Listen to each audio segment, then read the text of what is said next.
Bonjour les amis, c'est Stéphanie de Liberté TV. Aujourd'hui, je vous retrouve pour une nouvelle vidéo. 5 conseils pour apprendre à se protéger des personnes toxiques.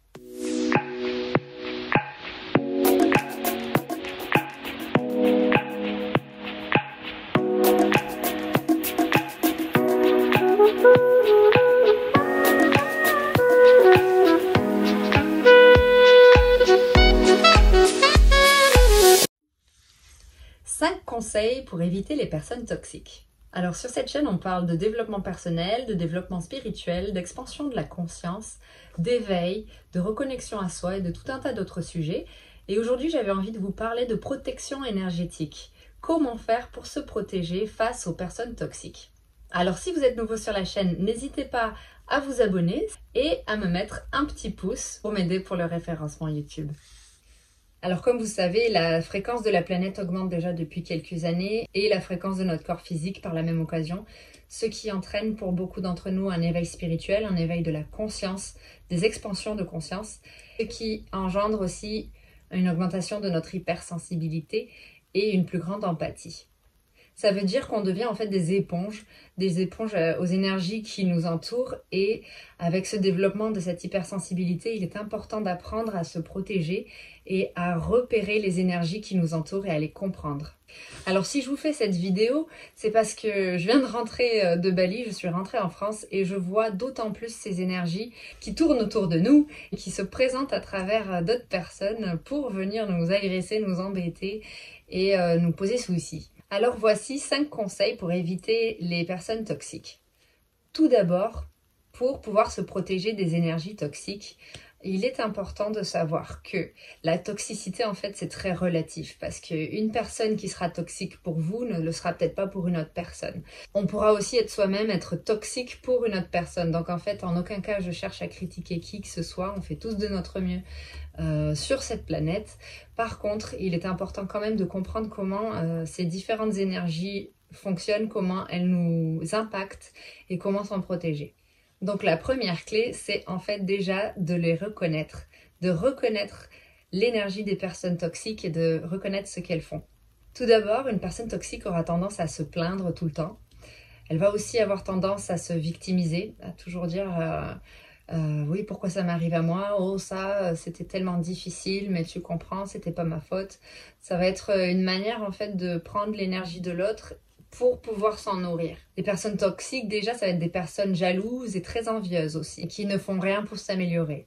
Ce sera aussi des personnes qui prendront pas leurs responsabilités et qui remettront toujours la faute sur les autres, qui auront toujours une manière de rebondir et d'échapper à leurs responsabilités.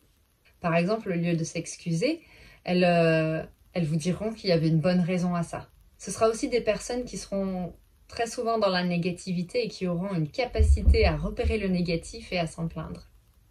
Ce sera des personnes qui parleront toujours des problèmes, qui ne seront pas axées sur des solutions et qui auront la critique facile constamment.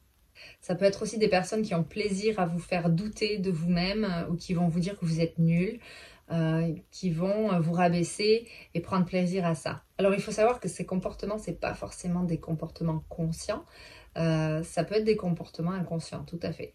Alors pour éviter les personnes toxiques, il est important aussi de comprendre ce qu'est le vampirisme énergétique. C'est-à-dire, comme vous le savez, tout est énergie autour de nous, tout commence dans l'invisible, tout part des mondes subtils et se matérialise dans la matière, dans la forme.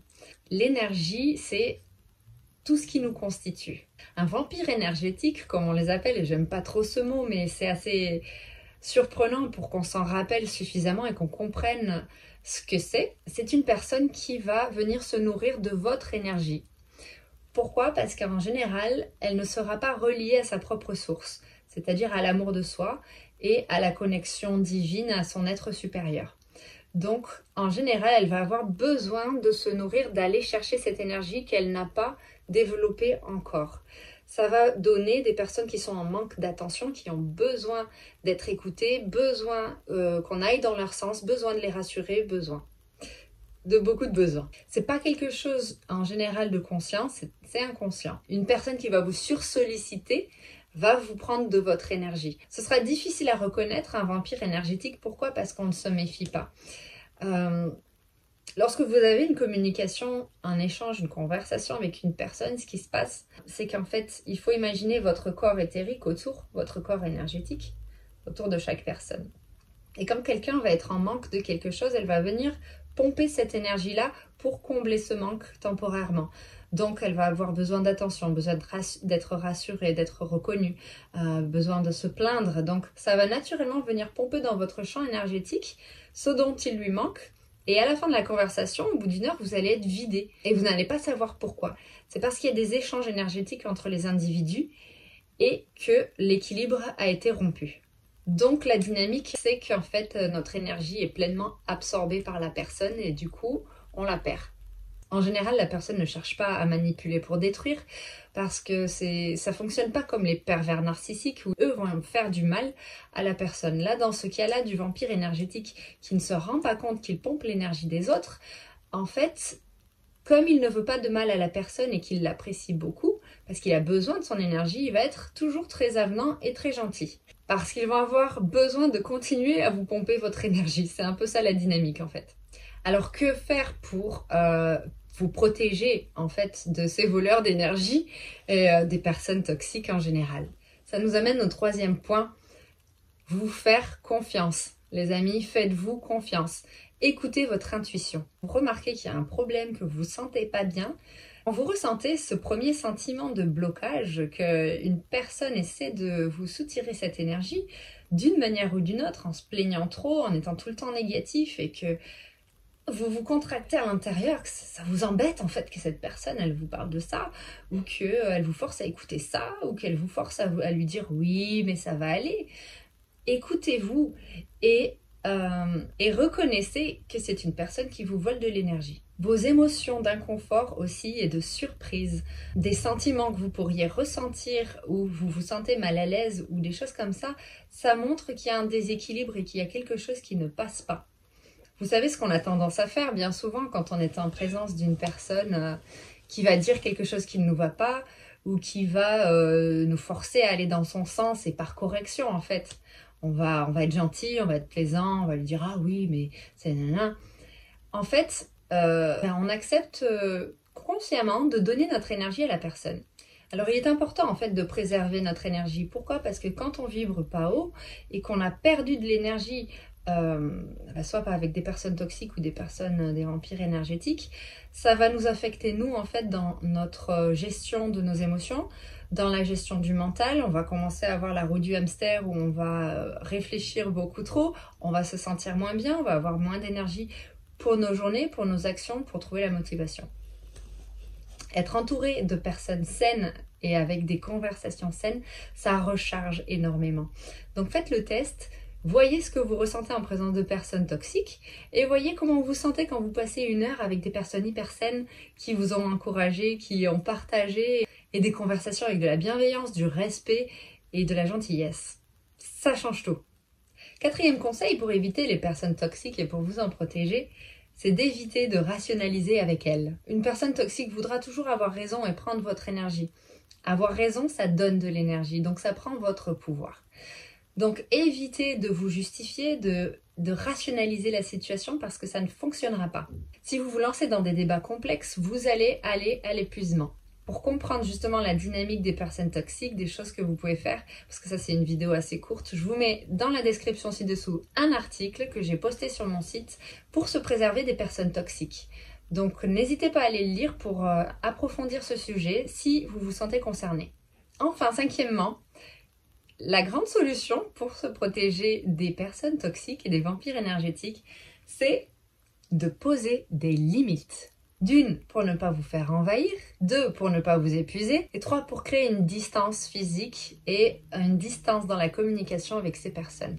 Les limites sont des barrières saines en fait, qui vous préservent et qui créent un champ énergétique tout autour de vous. Donc vous allez les dire avec vos mots, vous allez les imposer avec une intention, mais en même temps, ce que ça va créer et qu'on ne voit pas de nos yeux nus, c'est une barrière protectrice tout autour de nous, invisible, qui va avoir pour effet de protéger notre intégrité et de nous faire nous sentir bien et respecter intérieurement. Donc apprendre à connaître ses limites, c'est déjà la première chose, avant de pouvoir les exprimer et de les faire appliquer. Les limites, c'est quoi en fait? Ce sont des règles de conduite, des frontières entre ce que vous autorisez qu'on vous fasse et ce que vous n'autorisez pas. C'est la limite entre ce que vous acceptez et ce que vous refusez. Et c'est pour ça que c'est hyper important de les connaître, parce que quand on ne connaît pas ses propres limites, forcément on se laisse envahir par des intrus énergétiques, par tous ceux qui veulent essayer de piocher. Vous devenez un réservoir à énergie pour tous ceux qui ont remarqué qu'il n'y a pas de limite. Alors les limites, c'est quelque chose de vraiment très personnel. Mes limites ne seront pas vos limites, ni celles des autres. C'est quelque chose à établir et que les autres n'ont pas besoin de comprendre. Ne jamais se justifier quand vous posez une limite à quelqu'un, mais juste être bref, précis et direct. Par exemple, vous pouvez dire « je n'accepte pas que tu me parles comme ça ». Si tu continues de me parler comme ça, je me verrai obligée de quitter la discussion ou de quitter la pièce. C'est de créer une distance physique et une distance dans la communication avec la personne toxique, que ça soit une personne proche, une personne moins proche, un collègue de travail, de vraiment veiller à établir une distance pour pas qu'elle puisse vous hameçonner et prendre votre énergie.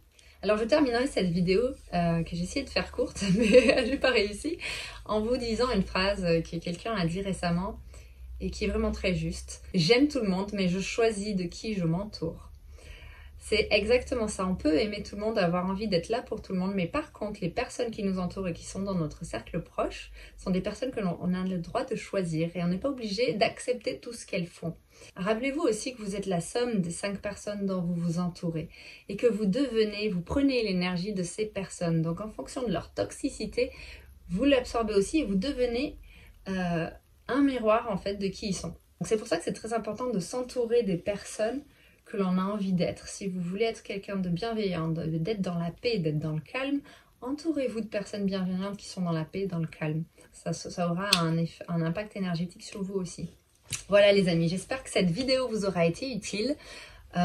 Protégez-vous, posez des limites, repérez surtout le fonctionnement des vampires énergétiques, lisez à ce sujet, faites des recherches. N'hésitez pas à mettre un petit message dans les commentaires ci-dessous pour partager comment vous vous en sortez justement avec la toxicité et les vampires énergétiques et ça sera utile pour d'autres personnes qui liront après vous.